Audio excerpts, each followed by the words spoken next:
Okay, so we're going to continue with the operations with matrices. I hope you found that a little easier. I know that the matrix multiplication can be kind of tough, but if you found the right calculator, shouldn't have been too bad. Actually, I'm going to pull up a calculator and do part of today's work on that so you can see it if you weren't able to find one. And hopefully it'll be something that you like. But a problem like number 2 here is much easier to do without a calculator. By the time you type it all in and get it to do it, you could have just worked it out anyway. So this is subtraction and scalar multiplication. You do still follow order of operations, so I'm going to multiply first. That's going to make this matrix an 8 and a negative 20. Bring down the minus sign and the 5, 3. And then 5 minus 8 is negative 3. And 3 minus negative 20 actually turns to plus. That's positive 23. And that is the answer. So what's different between today and yesterday? Well, yesterday you kind of just did one operation at a time. Here we combined subtraction and scalar multiplication. And so that's going to be the theme of this worksheet. So it's the stuff we learned yesterday, but sort of combined together, made a little trickier. And then there's going to be another curveball sort of thrown in here in just a minute. I'll go ahead and do 4, and then I'll scroll down and check 2 and 4. Okay, so this one has parentheses, so we can, it's kind of hard to see actually with those matrix brackets, but parentheses here. So we'll do what's in parentheses first. We're going to add these two matrices together. Negative 3 plus negative 4 is negative 7. Negative 1 plus negative 6, I'm saying plus because there's a plus sign there. Negative 1 plus 6 is 5. 3 plus 4 is 7. Negative 1 plus 4 is 3. And then out here we had a negative 2 next to it. Of course, that means multiply, so we need to multiply this by negative 2. Scalar multiplication, that's the one that's kind of like the distributive property, so that's going to be 14, negative 10, negative 14, and negative 6. Okay, so let me sort of get those in my short-term memory, scroll down and see what the answers look like. 3 and negative 23. 14, negative 10, negative 14, 6. I believe that's right. Yep, looks good. Okay, number 6, we have matrix multiplication. That's the one that's the real pain. But first, what's inside of those parentheses is going to be real easy to add. So negative 5 plus 1 is negative 4. 2 plus negative 6 is also negative 4. Negative 4 plus negative 1 is negative 5. And I don't really need the parentheses anymore. So now that is going to be multiplied by this other matrix. And you're supposed to see if they're compatible. This is a 2 by 3 matrix. This is a 3 by 1 matrix. The fact that these numbers are the same mean they're compatible. And then our answer is going to be a 2 by 1. Okay, let's look at how you can multiply these together. Now, I didn't find an app for this. I could just be sort of incompetent in the way I looked. What am I doing here? I don't want that. I want, yeah, okay.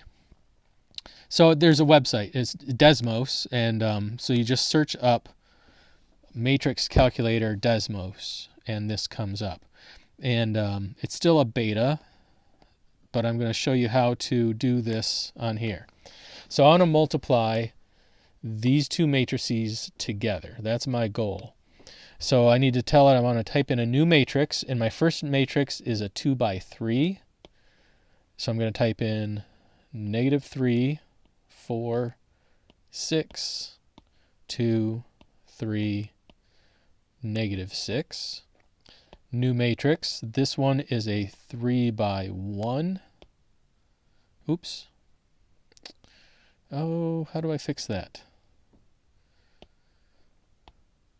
Okay, so I hit the back button.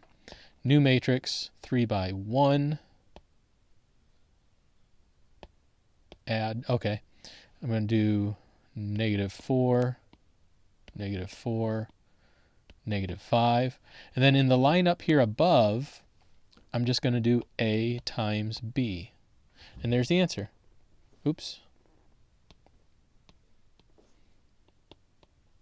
Negative 34, 10. So without the calculator, you have to do this row times this column and then add up what you get.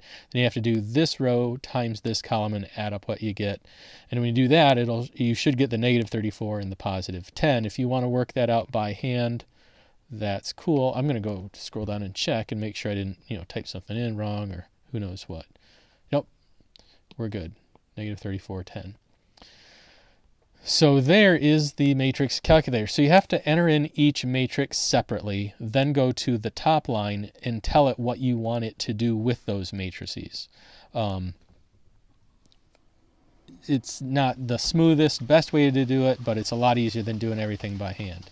So here, let's see, I hit clear, everything goes away. I'm going to try number 8 just on the calculator. So we have 3 matrices now. We have a 3 by 2, 3 rows, 2 columns.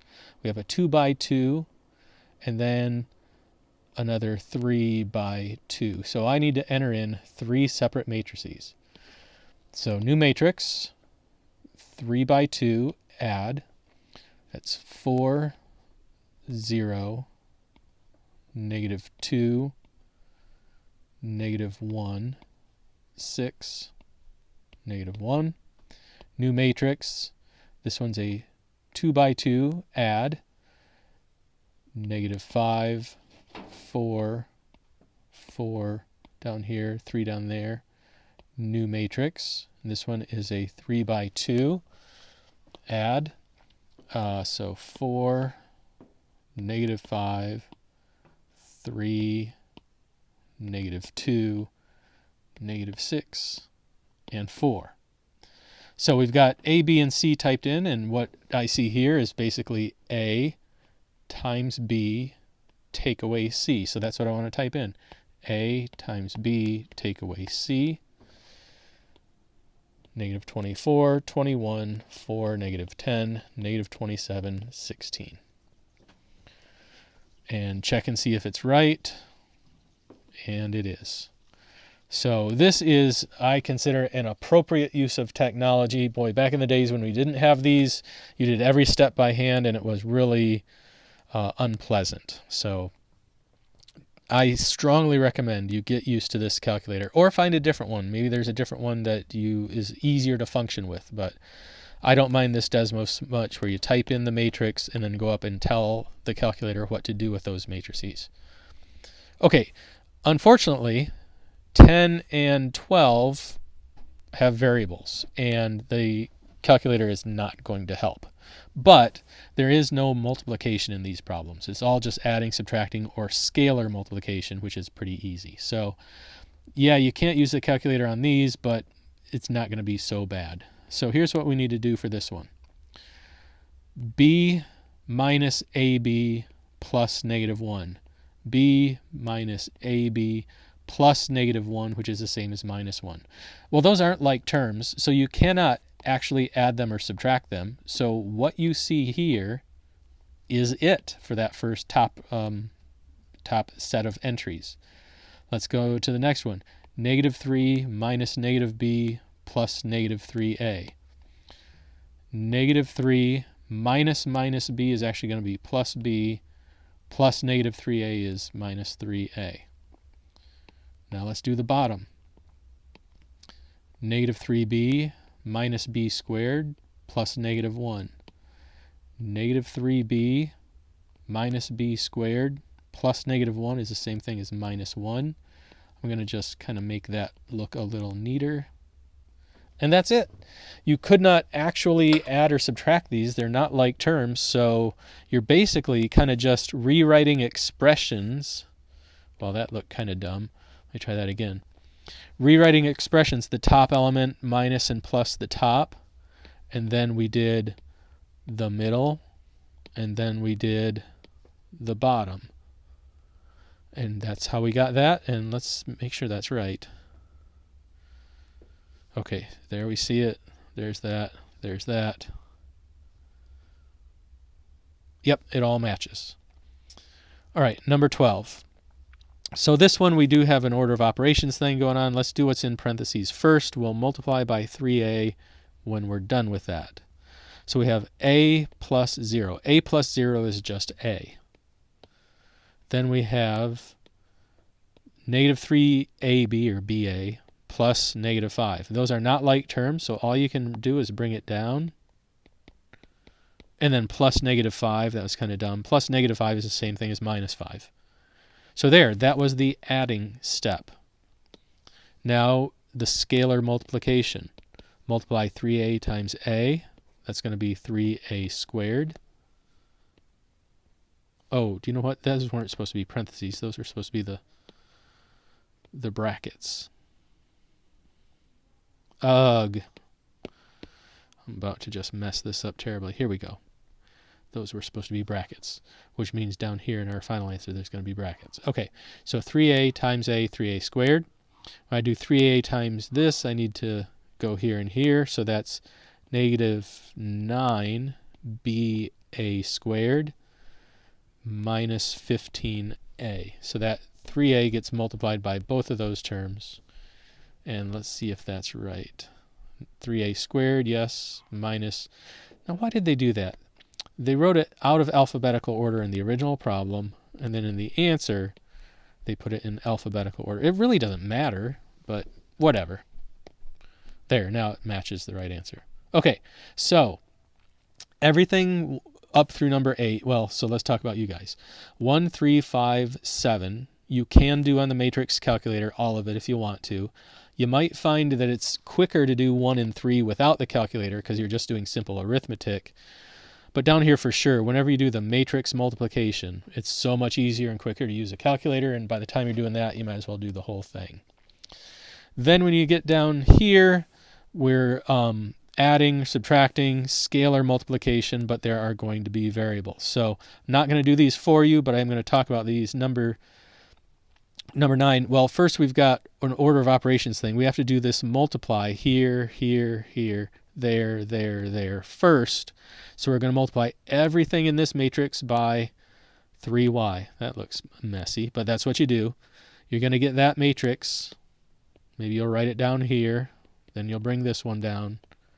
Then you're just going to add each corresponding element together. So first one with first one, second one with second one, third one with third one, etc., etc. If they're like terms, combine them. If they're not, then you just leave them as an expression. And that's pretty much it. I'm noticing, like, excuse me, this says zy and this says yz. Technically, they are the same. This is yz also. Zy and yz are the same thing. So look out for little things like that. But otherwise, do your best on this. Check your answers. As always, text questions or use the comment section on Google Classroom.